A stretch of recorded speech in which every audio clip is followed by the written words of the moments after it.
সালাম ও শুভেচ্ছা। আশা করি সকলে ভালো আছেন। সুপ্রিয় বন্ধুরা, আজকে একটু ভিন্ন অ্যাঙ্গেলে ভিডিও করার জন্য আপনাদের সামনে চলে আসা। তো আজকের মূল টপিক যেটা থাকছে, মূল আলোচনার বিষয় সেটা হচ্ছে যে আসলে জালালি কবুতর পালতে গেলে কোনটা থাকা বেশি জরুরি। মানে অনেকেই কিন্তু অনেক সময় বলে যে আমাকে ভালো কবুতর দেন ভাই, বাজেটে কোনো সমস্যা না, টাকা পয়সা কোনো ব্যাপার না, কবুতর দেন। অনেকেই কিন্তু কম দামে কবুতর দিয়ে আবার শুরু করে। মানে বিভিন্নভাবে এক একজনের কিন্তু এক এক ধরনের এক্সপিরিয়েন্স বা এক এক ধরনের ইচ্ছা আর কি।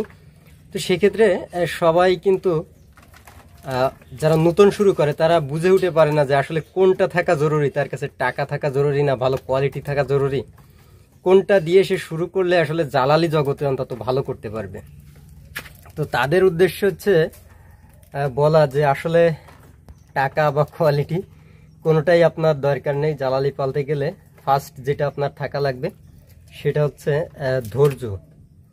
মানে ধৈর্য বলতে ধৈর্য সহনশীলতা আপনার এত বেশি থাকা লাগবে যে মনে করেন যে আপনার যদি 4টা বউ হয় সেটা আপনি হয়তো চালাতে পারবেন, কিন্তু মানে জালালিতে তার বেশি আপনার অতিষ্ঠ হয়ে যেতে হবে। মানে এত বেশি পেড়া, এত বেশি জ্বালা। তো সেক্ষেত্রে আপনাদের অবশ্যই প্রথমত ধৈর্য থাকা লাগবে। কারণ দেখেন, আপনি যখন জালালি পালতে আসবেন আপনার কিন্তু প্রথম অবস্থাতেই আপনি চাইবেন যে কবুতরগুলো আসলে একটু জোর হোক বা আপনার কবুতরগুলো ঠিক মতো ডিম বাচ্চা করুক। কিন্তু আসলে আপনি যেটা চাবেন সবসময় তার উল্টোটা ঘটবে। আপনি যদি চান যে এই কবুতরটা ভালো, এই কবুতরটা আপনি বাড়ি রেখে দিবেন, দেখবেন সেই কবুতরটা হারাই গেছে। এরপর আপনি যদি চান যে এই কবুতরটার সঙ্গে এই কবুতরটা জোর দিব, দেখবেন সেই কবুতরের সাথে সেই কবুতর জীবনে কোনো জোর নিচ্ছে না, অন্য কবুতরের সঙ্গে জোর নিচ্ছে।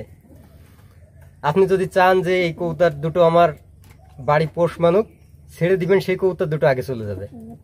মানে এক কথায় আপনি যেটা চাইবেন তার উল্টোটা হবে। হ্যাঁ, হবে না একেবারে এমন কোনো কথা নেই। মানুষের অসাধ্য বা মানুষ চাইলে পারে না এরকম কোনো কিছু নেই। তো সেক্ষেত্রে আপনাকে এই সমস্ত মেনে নিতে হবে। জোর হবে না, জোর হলে ঠিকমতো ডিম বাচ্চা করবে না, ডিম বাচ্চা করলে বাচ্চা হলে বাচ্চা হারাবে, রানিং পেয়ার হারাবে, কবুতর মারা যাবে। এই ধরনের নানাবিধ সমস্যা কিন্তু আপনার সবসময় লেগে থাকবে। মানে এটা সাধারণত আপনারা অনেকেই ভাবতে পারেন, ওই যে আগের একটা ভিডিওতে আমি বলছিলাম যে কিছু কথা বললে আবার অনেকে রাগ করে যে ভাই এগুলো না বললেও পারতেন।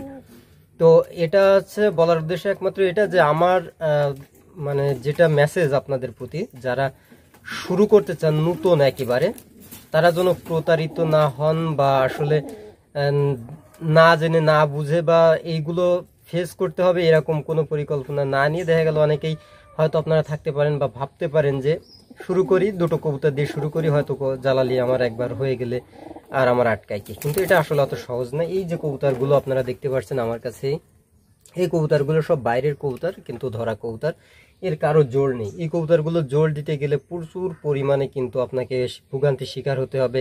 এই কবুতরগুলো আপনার বাড়ি লাগা হতে চাবে না সহজে। এই এমনি দিয়ে মানে একাধিক সমস্যা আপনাকে সবসময় মোকাবেলা করতে হবে। তো এই সমস্ত করার পরেও যদি আপনাদের মন মানসিকতা থাকে যে আপনি এগুলো সহ্য করতে পারবেন, দুটো একটা হারাবে, মারা যাবে, ডিম বাচ্চা করবে একটু দেরিতে বা জোর হবে একটু দেরিতে, এগুলো যদি আপনি মেনে নিতে পারেন তাহলে দ্যাটস ফাইন, আপনি আসেন ভাই। অন্যথায় আপনি অন্য কবুতরের দিকে ঝুঁকে যেতে পারেন। আপনার দেশি গোল্লা রয়েছে, রাজগোল্লা রয়েছে, বা যদি ভালোর দিকে যেতে চান আপনার এখন কিন্তু বাসিরাজ কোকা ঠোকা যে কবুতরগুলো রয়েছে বা ফেন্সি আইটেমের দিকে আপনি যেতে পারেন। কিন্তু জালালির ক্ষেত্রে আসলে আপনাকে অবশ্যই শখ পূরণ করতে গেলে শখের মানে আপনার সহনশীলতাও ততটুকু থাকা লাগবে, নতুবা জালালি পালন করা আপনার জন্য সম্ভব হবে না।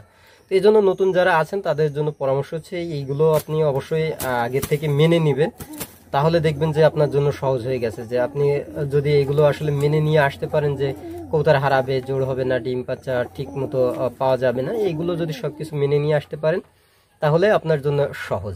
তো এতক্ষণ পর্যন্ত হয়তো আমি আপনাদের শুধু ভয়ই দিয়েছি, তবে ভয়ের আসলে কিছু নেই। আসার কথা যেটা সেটা হচ্ছে যে এই কবুতরগুলো আসলে আপনার যে শুধুমাত্র এই রকম সব কবুতরে আপনার এই ধরনের সমস্যা ফেস করতে হবে ঠিক এরকমটা না। আপনার হতে পারে, এমনও হতে পারে যে আপনার ভাগ্য যদি ভালো থাকে তাহলে কবুতর এক সপ্তাহে জোড় নিতে পারে, অথবা আপনার জোড় নেওয়ার কিছুদিন পরে আপনার ডিম দিতে পারে, বাচ্চাগুলো রানিং হতে পারে। আপনি যদি খাবার দাবার বা প্রপার যত্ন নিতে পারেন তাহলে সব কিছু ফেভারে থাকতে পারে।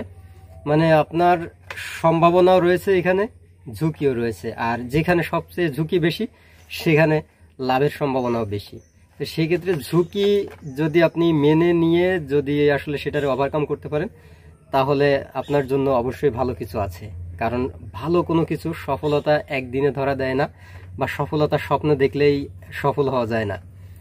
সফল হতে হলে অবশ্যই ধৈর্য ধরতে হবে, চেষ্টা চালাতে হবে। আর মানুষ শুধু চেষ্টাই করতে পারে, বাকিটা সব উপর থেকে নির্ধারিত হয়। সুতরাং চেষ্টা করুন আর চাইতে থাকুন, অবশ্যই ভালো কিছু হবে। তো কবুতর ভাই ইউটিউব চ্যানেলের পক্ষ থেকে সবাইকে ধন্যবাদ জানিয়ে শেষ করছি। ভালো থাকবেন, ধন্যবাদ।